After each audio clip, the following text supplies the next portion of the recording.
안녕하세요. 금요사건 파일 디바제시카입니다. 그의 이름은 최갑복, 1962년 부산에서 태어났고요. 원래 이름은 최수환이었다고 합니다. 그런데 언제 최갑복으로 개명했는지는 확실히 알려지지 않고 있어요.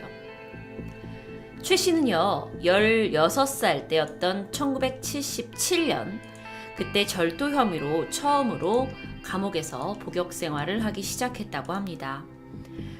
이후에요, 그의 절도와 또 여러 가지 범죄는 계속되었는데요. 절도 10건, 여신금융법 위반 4건, 성폭행 및 성폭행 미수 3건, 마약 2건, 사기 1건. 이게 총 25범이라는 아주 화려한 전과 경력을 이후에 갖게 돼요. 그러면서 최 씨가 이 교도소에 복역한 횟수는 총 13번이고요. 그 기간은 무려 23년 8개월에 이릅니다. 그의 나이를 감안하면요, 인생의 절반 가까이를 깜빵에서 날려버린 셈이 되겠죠. 그는 오랜 수감 생활을 하면서요, 한문과 철학을 독파했다고 해요. 그러면서 아주 말을 좀 잘했다고 하는데요. 그러다 보니 거짓말을 능수능란하게 했고, 그러다가 이제 하나의 기록을 봤는데, 이렇게 자신을 대구지방경찰청 수사과 수사원이라고 하면서 명함을 가지고 다니면서 돌린 사기 행각도 드러나 있습니다. 감옥 내에서는 요가왕이라는 별명도 가지고 있었다고 해요. 그 이유가 평소에 이제 감방 생활이 굉장히 오래 길었는데 그 안에서 틈틈이 요가로 몸을 단련했기 때문이라고 합니다. 그런데 그의 첫 도주는요, 1990년이었습니다. 그는 공범 3명과 함께 금은방 지붕을 뚫고 침입을 해서 1,300여만 원의 귀금속을 훔치기 시작했는데요. 이후에 같은 수법으로 금은방과 또 주유소를 대상으로 해서 13차례나 걸쳐 모두 1억여 원의 금품을 턴 혐의로 수배됐었어요. 그래서 7월 25일 날 이 불심 검문을 하고 있던 경찰에 발각이 되자 안 잡히려고 막 쇠파이프를 흔들면서 격투를 하고 막 자해를 하다가 결국 붙잡히게 됩니다. 7월 30일 대구교도소로 이송이 되던 중에 달서구 송현동에서 도로 정체가 있다 보니까 이 호송버스가 천천히 간 거예요. 근데 이때 헐거워진 쇠창살을 뜯고 이 세로 20cm 가량의 틈으로 탈출을 하게 됩니다. 그랬다가 이제 3일 뒤에 잠복 중이던 경찰한테 어디 여관 주차장에서 잡히게 돼요. 근데 이건 잡혔어. 근데 이후에도요, 이 사람이 계속 자잘한 범죄를 저지릅니다. 2008년에는 알코올 중독으로 입원을 하게 돼요. 나이가 좀 드셨죠? 알코올 중독으로 입원을 하게 되는데 같은 병실에 환자의 면회를 온 한 중학생한테 내가 취직을 시켜주겠다면서 꿰어가지고 자신의 집에 붙잡아두고 며칠 동안 성폭행한 혐의로 검거가 되게 됐고 4년을 복역한 후에 2012년 2월에 출소합니다. 그러니까 전 지금까지 그의 여러 가지 자잘한 감옥을 왔다 갔다 한 이야기들을 말씀드리고 있는데요. 그러다가 이제 그가 페인트 장사를 한다고 속이고 한 상가 건물을 빌려가지고 불법 유사 휘발유 판매를 시작합니다. 근데 이게 주인이 이걸 이제 건물 주인이 이걸 알아낸 거야. 그래서 당신 왜 여기서 불법 행위해요? 하고 이거 계약을 해지해야 합니다. 이 창고 비워주세요. 라고 했거든요. 나 못 먹어. 내가 계약했는데 왜 나가? 안 나갈 거야. 하고 버티다가 결국 최갑복이 쫓겨나게 돼요. 근데 이제 여기 앙심을 품은 거예요.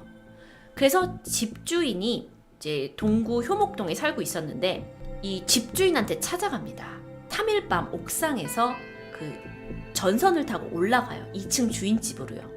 그리고 두 사람이 몸싸움을 벌이다가 그가 뛰어내렸다는 것이 그 인근 주민들의 목격담입니다. 그래서 집주인이 보니까 누가 자기 집으로 침입을 한 거예요. 최갑복이야? 막 둘이 싸우다가 그러다 집주인은 전치 3주의 부상을 입었고 그는 이 사건으로 또다시 수배됩니다.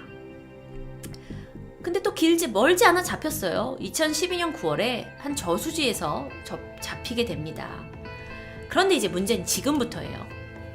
2012년 9월 17일 강도 상해 혐의로 대구 동부경찰서 유치장에 있던 그가 나는 정말 이게 너무 억울합니다.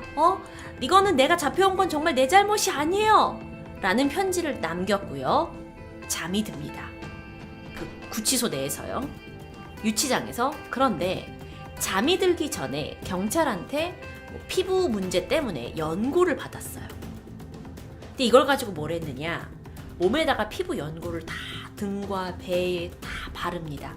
그리고 가로 45cm, 세로 15cm의 조그만 배 식구 틈을 통해 밖으로 빠져나와 도주합니다. 이런 모습인 거죠.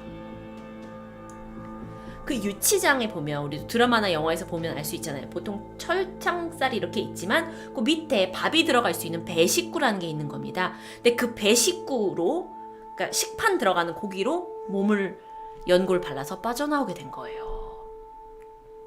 그런데 당시 이 유치장에는 8명의 또 피의자가 유치되어 있었습니다. 그리고 관리를 하던 3명의 경찰이 있었고요.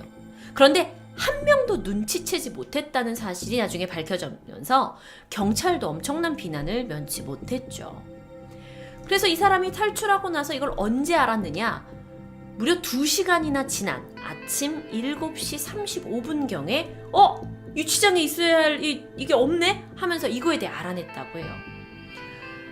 이제 발칵 뒤집혔어요. 근데 경찰 내부에서도 이 사건에 대해서 정황을 제대로 설명해주다가 말바꾸기가 계속되고 또 그러면 야 여기 유치장 앞에 CCTV 있었을 거 아니야? 이거 2012년이잖아. 그럼 CCTV 보여줘! 했는데 경찰이 처음에 CCTV를 공개하지 않는 거예요. 그러다 보니까 더 많은 의혹을 받게 됐죠. 뭔가 숨기려고 하는 게 아니냐. 사실 어떤 사람들은 아니 이 배 식구가 이렇게 조그만한데 여기를 통해서 사람이 나갈 수 있는 거냐, 이것 자체도 뭔가 거짓 아니냐, 뭐 문 풀려 있어서 나간 거 아니야 하면서 여러 가지 의혹이 나오기 시작했어요. 그런데 영상은 남아 있었습니다. 영상 보실게요. 바로 유치장 배식구를 통해서 탈주했었던 최갑복입니다. 검찰과 경찰이 끝내 공개하지 않았던 탈주 당시의 화면을 JTBC가 단독으로 입수했습니다. 강신우, 이지은 기자가 차례로 전해드립니다.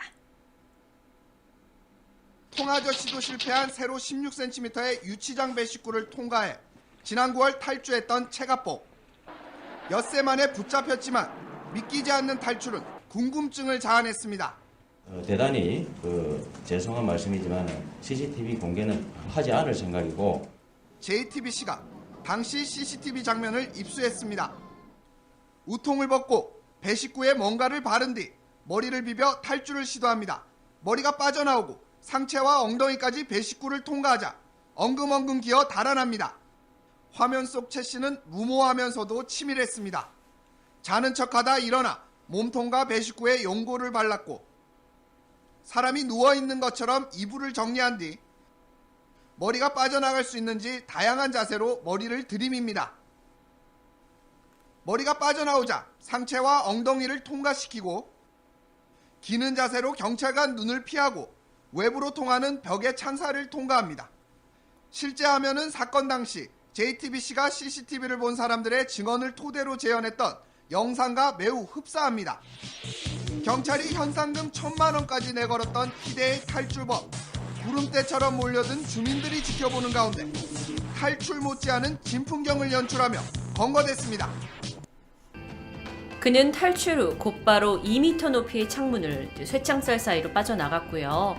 이에 걸린 시간이 1분이 되지 않는다고 합니다. 이 직후는 학교에 있는 CCTV에 녹화가 되었고요. 상의를 벗어 오른팔에 걸친고 맨발로 불안한 듯 주위를 막 보면서 도주하고 있었죠. 그리고 후에 그는 바로 산으로 향했어요. 그리고 빈집에 있던 옷가지와 모자를 훔쳐서 갈아입고 밀양으로 이동합니다. 밀양 시외버스 터미널에서 버스를 탑승했다가 내려가지고 막사 같은 데 있잖아요. 거기 들려가지고 라면을 끓여 먹은 것으로 드러났어요. 근데 이제 경찰이 이제 밀양으로 도주한 줄 모르고 초반에는 그 근처의 야산에만 수색 병력을 많이 집중하는 바람에 사실 그때 하루에 600여 명이 동원됐다고 합니다. 근데 그가 이제 밀양으로 이미 넘어간 걸 몰랐기 때문에 사실 그게 엉뚱한 수색만 이제 된 게 아니냐라고 또 비난을 받긴 했습니다. 그래서 경찰이 이제 처음에는 뭐 보상금 300만 원 하다가 나중에 1,000만 원까지 올라갔다고 하는데 이 사람 찾기에 이제 혈안이 되었어요. 제보만을 기다렸던 거죠. 그런데 그가 탈주한 지 6일 만에 한 밀양 시민의 신고로 한 아파트 옥상에서 도망쳐 있는 모습을 경찰이 발견을 하고 그를 체포하게 됩니다. 그는요, 이제 검거가 되고 나서 나는 억울하다라고 주장을 했다고 합니다. 도대체 뭐가 억울한 건지 좀 들어보고 싶지 않으세요? 도대체 뭐가 그렇게 억울한 건지? 그는 이 경찰과 피해자가 나한테 죄를 뒤집어 씌웠다고 얘기를 하면서 내가 그 왜 2층 집에 올라갔었잖아요. 그래서 금품 훔치려다가 근데 그게 주인한테 들켰을 때 나는 오히려 집주인한테 더 많이 공격을 당하고 맞았다. 라는 게 이제 그 사람 이유였던 거죠. 사실 이 과정에서요, 최갑복은 정황하기 위해서 집주인한테 골프채를 휘둘렀어요. 그래서 이게 단순 절도가 아닙니다. 강도 상해가 됐어요. 왜냐면 이렇게 다치게 했으니까. 게다가 그가 전과 25범이고 단순히 이제 자기 입장만 생각하고 반성하지 않는 그런 자세를 보이다 보니까 2013년 4월 그가 징역 7년을 선고받게 됩니다. 자, 징역 7년을 선고받긴 했지만 이제 나중에 알려진 바에 의하면 그가 재심을 신청했고요. 5년 6개월인가로 줄었다고 해요. 그런데 이것 또한 다가 아닙니다. 그와 함께 교도소에 있다가 출소를 하신 분이 계신데 그 재소자를 통해서 들리는 이야기로는 그가 동료 재소자에게 성추행을 저질렀다라는 의혹이 불거져 나옵니다. 그래서 이 혐의를 조사받기 위해서 최갑복이 독박으로 옮겨졌고요. 실제로 그의 수감된 시설 안에서 성추행이 있었다라는 게 확인이 됐어요. 그거에 대한 조사를 받았다고는 하지만 어떠한 처벌을 받았는지는 자세한 내막이 전해지지 않고 있습니다. 자, 이렇게 오늘 한국 희대의 탈주범들에 대해서 이야기해봤는데요. 마치 무슨 영화에나 나올 만한 그 도주범들의 이야기. 근데 이게 정말 영화였다면 어쩌면 우리는 그 도주범들의 시점에서 정말 감옥에서 막 빠져나와서 뭐 가족을 만나고 자유를 얻고 하는 그 감정에 이입되었을 수도 있습니다. 하지만 우리가 잊지 말아야 할 게 있죠. 그들은 이전에 분명 누군가에게 피해를 입힌 범인들이었다는 겁니다. 금요사건 파일, 전 다음 주에 새로운 컨텐츠로 돌아오겠습니다.